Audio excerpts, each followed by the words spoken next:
જનતાનો મત પૂછતા પૂછતા વીટીવી પહોંચ્યું છે ભુજમાં મહિલાઓ સાથે ચર્ચા કરીશું। જે રીતે અત્યારે પણ આપ જોઈ શકો છો કે મહિલાઓ આ વખતે પોતાનો નેતા કેવો ઈચ્છી રહી છે, મહિલાઓનું કેવા નેતાને સમર્થન છે। અનેક મુદ્દાઓ છે, મોંઘવારી છે, નોટબંધી છે, 5 વર્ષમાં ઘણા બધા ઉતાર ચઢાવ આવ્યા। આ વખતે મહિલાઓને કેવી પ્રકારની જે સમસ્યાઓ હતી ને હવે કેવી સમસ્યાઓનો સામનો ન કરવો પડે તે માટે મહિલાઓ કેવો નેતા ઈચ્છે છે, સીધી ચર્ચા કરીશું ભુજની મહિલાઓ પાસેથી। જે રીતે ઇલેક્શન હવે નજીક આવી રહ્યું છે, કેવા નેતા ખાસ તો તમે ઈચ્છો છો? રાહુલ ગાંધી। શા માટે? રાહુલ ગાંધી એક વ્યક્તિ સારા છે કે ગરીબો માટે કાંઈ પણ કરી શકે છે। મારું કેવું એવું છે કે રાહુલ ગાંધી પણ જીતી શકે। તો શાસિત સરકારે બી ગરીબો માટે પણ ઘણી બધી યોજનાઓ બહાર પાડી છે। પણ મારા માટે તો મેન રાહુલ ગાંધી જ છે કે ગરીબો માટે બધું કરી શકે છે। એમ મેન મારા માટે તો એ જ છે કે જીતે બસ રાહુલ।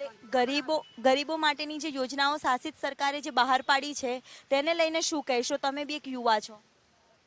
ગરીબ માટે તો જો કરવું તો શરૂ રાહુલ ગાંધી જ કરશે મારા ખ્યાલથી। તો એના માટે જ હું વિચારું છું કે મત મારો રાહુલ ગાંધીને જ જશે। કોંગ્રેસ જ છે મારા હિસાબે, કોંગ્રેસ જ આવશે બસ મારા માટે એ જ છે, કોંગ્રેસ જ આવે।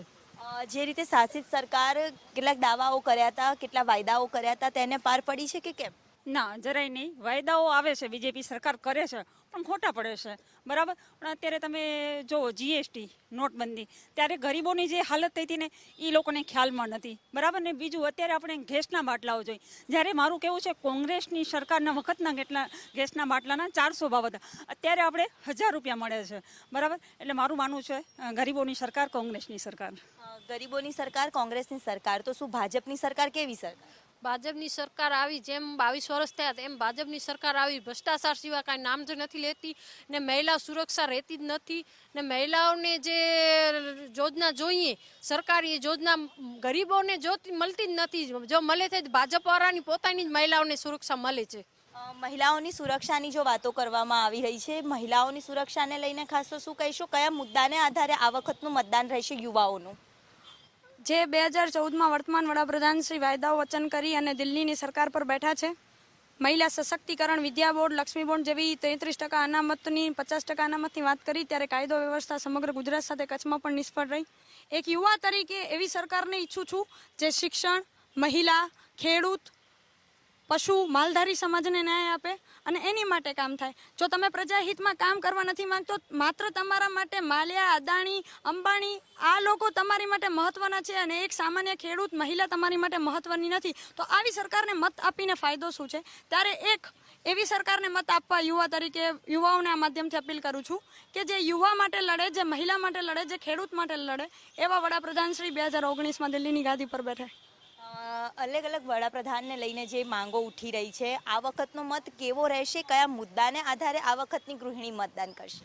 આ વખતે મહિલા એટલી કંટાળી છે કે એટલું મહિલાને શોષણ થાય છે મહિલા વિશે કે મહિલાનો દર વર્ષમાં 7 બળાત્કાર મહિલા ઉપર થાય છે કે મહિલા એટલી પરેશાન છે કે આ વખતે તો કોંગ્રેસ જ આવશે। જે રીતે મુદ્દાઓ છે સુરક્ષાની છે, પછી અનેક પ્રકારની જે યોજનાઓ છે મહિલાઓને લઈને જે યોજનાઓ કરવામાં આવી છે, ફાસ્ટ ટ્રેક કોર્ટની પણ રચના કરવામાં આવી છે, એને લઈને શું કહેશો?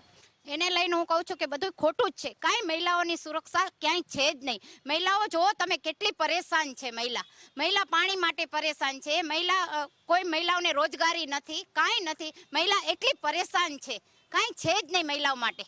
બેરોજગારીનો મુદ્દો ખાસ આ વખતના ઇલેક્શનમાં રહેશે ગૃહિણી માટે। હજી ભુજ વિસ્તારમાં કેવા પ્રકારની સમસ્યાઓનો મહિલાઓએ બી સામનો કરવો પડે છે, જેમ કે મોંઘવારી છે, બેકારી છે, અનેક મુદ્દાઓ છે? અરે બહુ મોંઘવારી છે, બહુ મુદ્દા છે। હું તો પહેલો એટલું જ કહું કે મહિલાને પહેલી રોજગારી આપે। ક્યાં મહિલાને રોજગારી? એટલે બેરોજગાર કેટલી મહિલાઓ છે, એને રોજગારી તો આપો જેથી મહિલા કાંક પણ આમ પોતાનું કરી શકે ને। તે કાંઈ ભાજપ સરકારે એવું કાંઈ કર્યું જ નથી। આજ દી સુધી મહિલા પરેશાન છે, જ્યાં જાઓ તો મહિલાને જ પરેશાની છે। એટલે મહિલા કરે તો શું કરે ને જાય તો ક્યાં જાય? એટલે કાંક તો કરવું જોઈએ ને। અમને એવી સરકાર જોઈએ કે જે મહિલાની સુરક્ષા હોય, મહિલાને રોજગાર આપી શકે એવી સરકાર જોઈએ, બાકી અમને સરકાર બીજી ન જોઈએ। આજ દી સુધી ભાજપની સરકાર કાંઈ કરી જ નથી શકી। અમને કોંગ્રેસની સરકાર જ જોઈએ કે કાંઈક તો કરશે ને, કર્યું છે આગળ ને કરશે પણ। કેવા પ્રકારના ભાજપે અત્યારે સુધારા કર્યા છે? આંગણવાડી મહિલાઓ માટે પણ સુધારાઓ કર્યા છે? આંગણવાડી મહિલાઓને સુધારા કર્યા હતા। જ્યાં મીટિંગ હોય ને પહેલી આંગણવાડી મહિલાઓને બોલાવે, શિક્ષકોને બોલાવે, બધાને બોલાવીને તો એની સભાઓ એકદમ કરે, ચકાજામ કરે. તે કોંગ્રેસની સરકાર નથી કરી. જે મહિલાઓ આવે છે, જે ગમે તે આવે છે પબ્લિક, આજે પણ તમે જોજો કેટલી પબ્લિક આવે, પોતાની મરજીથી આવે છે, કોંગ્રેસને જોઈને આવે છે, કોઈ ભાજપને જોઈને નથી આવતી, કોઈ પૈસા લઈને બેચારા નથી આવતા, એમને એમ આવે છે પોતાની મરજીથી. અમને એવી સરકાર જોઈએ. સરકાર દ્વારા જે ઉજ્જવલા યોજના પણ બહાર પાડવામાં આવી છે, મહિલાઓ માટે કેટલીક યોજનાઓ બહાર પાડવામાં આવી છે, સરકાર કેટલી મહિલાઓને લઈને જે પાર ઉતરી છે મુદ્દાઓમાં? એ ઉજ્જવલા યોજના એકદમ બકવાસ યોજના હતી. એ પહેલાં મફતમાં ગેસના બાટલાનું વિતરણ તો કર્યું સાહેબે, પણ જે 400 રૂપિયાના બાટલાના એકદમથી બમણાથી પણ વધારે 840 રૂપિયા આજનો ભાવ છે બેન.